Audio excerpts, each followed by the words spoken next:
Good morning, Joe. We're here along the Mississippi River where conditions are relatively mild at this point this morning. A very different story from yesterday when Hurricane Ida made landfall just before noon as a Category 4 storm. Even though things have calmed down, we are waking up to more than 1 million people without power this morning across the state. The entire city of New Orleans also without power. The electricity went out here about 6 o'clock last night. Entergy, one of the largest utility companies in the state, yesterday called this a catastrophic failure of their transmission systems.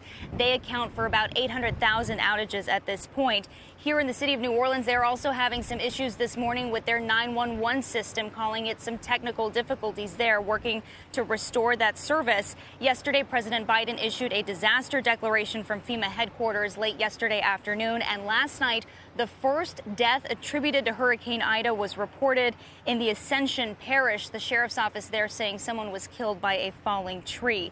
In Kenner, Louisiana, the medical center there saw some damage when the roof was ripped off in sections. There was no danger reported to patients inside, but medical staff had to shelter in place. And in St. Bernard Parish, video taken about an hour apart shows the difference in the flooding there. Earlier in the day, there was a relatively dry ground, not much water there. Just an hour later, the storm surge came in and those floodwaters really started to make an impact there. This morning, we are still seeing some images from late yesterday of the damage around the state, but this morning we're really just waiting for daylight to get a good sense of how everything looks. Joe?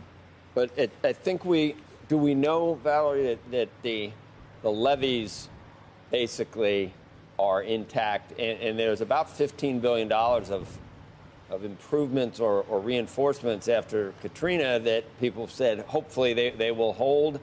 And when we do get daylight, we're not expecting that horrific scene we saw after Katrina, where we really didn't know how bad it was till the light was shut on. It's unlikely you're going to see something damaged to that extent this time with Ida. Joe, from everything we've heard here in New Orleans, the levee protection system did hold. As you mentioned, it was upgraded after Katrina. All day yesterday, the mayor reiterated that fact, and she was very confident that things would remain, that those levees would do the job here in New Orleans. We are hearing some reports of other communities further south of here where they did have some failure in their levee systems. How bad the damage is, how really the extent of that, we're still waiting to hear. Joe? Shepard Smith here. Thanks for watching CNBC on YouTube.